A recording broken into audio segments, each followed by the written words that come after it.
I just made a video about this for TikTok, but I feel like doing it again over here because it's interesting.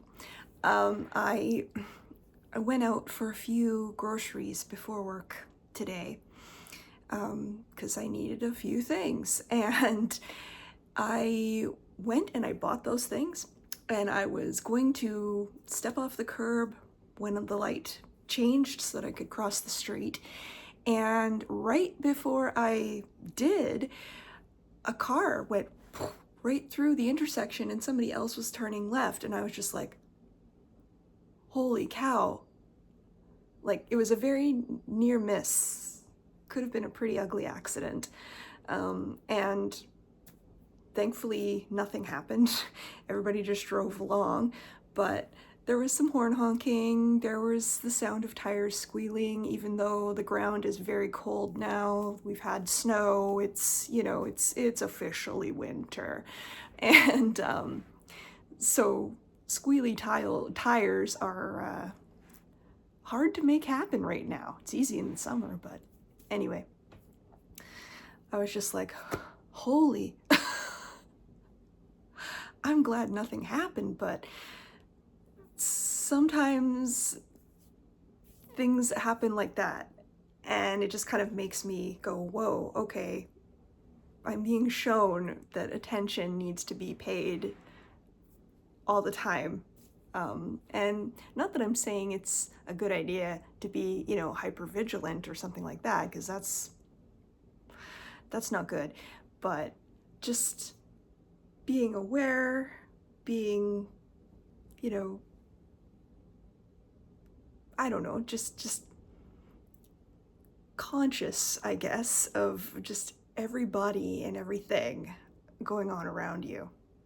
Because it's easy to not do that because we're caught up in our own, like, I gotta get this done, I gotta go to this store, and I gotta go fill this prescription, and I gotta go buy gas, and I gotta get this from the store, and I gotta, like, we have lots of stuff that's all of our own stuff on our minds, and it's easy to forget, other people are doing the same thing. So that's how come you can be driving a normal route, doing a normal thing, and either be in an accident or, nearly be in an accident because you just were thinking about other stuff, and all of a sudden there's a car in front of you that shouldn't be there. Oh crap. Brakes, right? Like, this is how it seems to be. So, and what's interesting about that is, before I went out, I was thinking to myself, it's kind of a drag that the work schedule they put me on for Christmas Eve, even though the idea of me working on Christmas Eve seemed preposterous, because I was like, who wants baked goods on Christmas Day? Nobody's open on Christmas Day. Why am I making food? This doesn't make any sense. I mean, I'll do it, but I don't understand why. And it's fascinating, because like I described, went out, did those things, saw that thing, got back here, and looked on my phone. I got a notification that, yeah, they're giving me a whole week off. So no Christmas Eve nonsense. And yeah, originally I was getting like Christmas Day and maybe Boxing Day off, but now I'm getting the whole week, and I'm just like, I'm being provided for. This is great. So,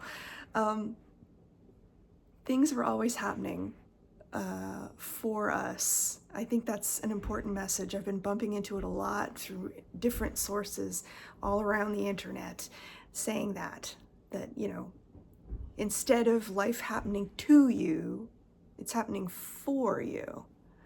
It's just a perspective thing. It's easy to think that, yeah, things are happening to me because, well, that's language that we use all the time. That happened to me, right? But it's not happening to you. It is happening for you. That's what allows you to make peace with difficult life circumstances. In my own case, I was shown that by falling down the stairs and breaking my ankle pretty badly back in late April. And man, that did not feel like life was happening for me. That was feeling like life happened to me in a serious way. Not gonna lie. But now I see that it has been a major impetus towards some bigger life changes, more clarity about what I want for the future and how carrying on with the life that I am currently going about living is fine. I can get by, but I'm not going to get ahead. So, coming to understand that through an injury where I literally could do nothing but lay in bed and wait for my surgery, have my surgery, recover from that surgery, there's a lot of laying around and a lot of opportunity to either feel miserable or not feel miserable. And it was kind of remarkable in that moment because I'd done enough of this kind of thinking previous. It was easier for me to be injured and remember, right, I can choose to feel a lot of discomfort, a lot of upset, a lot of anger, frustration, anxiety. I can choose those things, sure, but I don't have to. At one time, I would have not known that there was a choice there. I would have just thought, well, that was a bad thing. Now I feel bad about it. And I don't know what to do about the future now because I'm feeling so bad, right? Whereas if you choose not to indulge in those feelings for a long time, we're all human. We're all going to have feelings. We're all going to feel bad sometimes. I'm not being one of those weirdos that's like, oh, just feel great all the time and just ignore the bad thing. No, that's not okay either. But acknowledging that there is a choice and that you are not your feelings is so helpful. So helpful. It helps so much in not taking things personally around you. The workplace is a great example. It's sometimes really difficult to not take criticism personally, rather than just taking it as, okay, that's some good information to know. And, yeah, I can understand why that's something you would criticize, right? Okay, I'll know that going forward.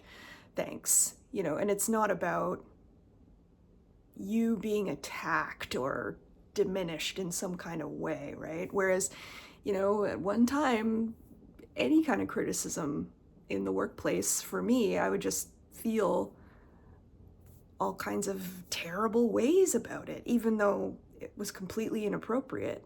I would dwell about that I made that mistake. Oh my God. I'm inadequate in some kind of way, and I'm going to just feel bad about myself about it, and I was never working high-paying jobs.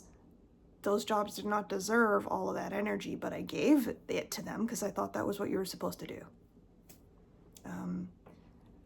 It's so much easier since I've been reading more into this, looking more into this, listening to people much, much wiser than I about how, right, minds love feelings and narrative. That's what they work with. That's how we navigate the world. And we're told that our feelings are the be-all, end-all. And we listen to the feelings that we're having more than, okay, this is what's actually happening here, right? It's so easy to forget what's actually happening here and instead becoming caught in that makes me so angry or whatever. And, you can proceed to list off a long litany of things about, well, why this is making you feel the way it's making you feel. And though that's not wrong, it's also not very helpful if you're facing an adversity, right? I've 10:10 on my timer, that's cool.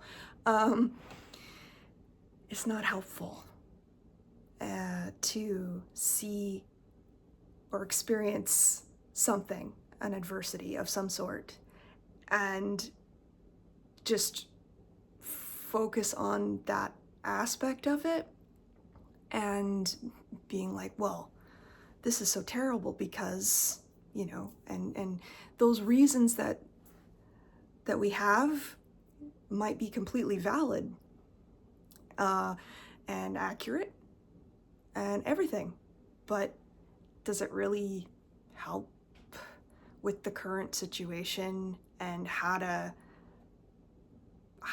deal with it in a productive way? Not really. Not really. It just makes you continue to feel bad about the situation rather than, okay, that was an outcome I wasn't necessarily hoping for. Right. Okay, how can I avoid this in the future?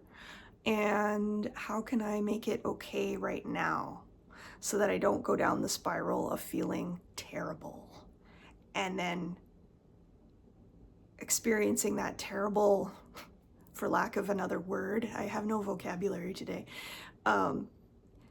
There's this mine shaft that can happen with negativity where there is no limit. There is no depth. Like, there is no bottom, I should say, to the depths that you can fall to. Trust me, if you allow it, the misery will just continue. And you will keep falling and falling and falling and falling and falling and falling and falling into it. It's like that. And I see people doing that around me sometimes when I'm out in the world. And it's hard because I always want to kind of put an arm around them or something and say, like, whoa, okay, let's just settle down a little here. Holy cow. You know, obviously I don't, but, you know, there are occasions where people get mad at an inappropriate moment. Like, I see people get angry at the grocery store because of the cost of food, and they get annoyed about it at the cashier, as though the cashier is responsible for the cost of the groceries, right? It's not their fault. They're just doing their job. Like, don't be mad at them. And it's hard sometimes to not want to tell a person, like, hey, it's okay that you're having a bad day, but you don't have to make other people's day miserable too. That's not helpful for anyone. Come on. Obviously, I don't. But I've certainly thought that in the past and been like, look, we're all paying high grocery prices. It's just the way it is. You're not special. You're just making it special and kind of not necessary, just saying. Anyway, I hope you're doing well. It was nice to see you. There's the subscribe button, as you know, and video button down there. I will see you next time.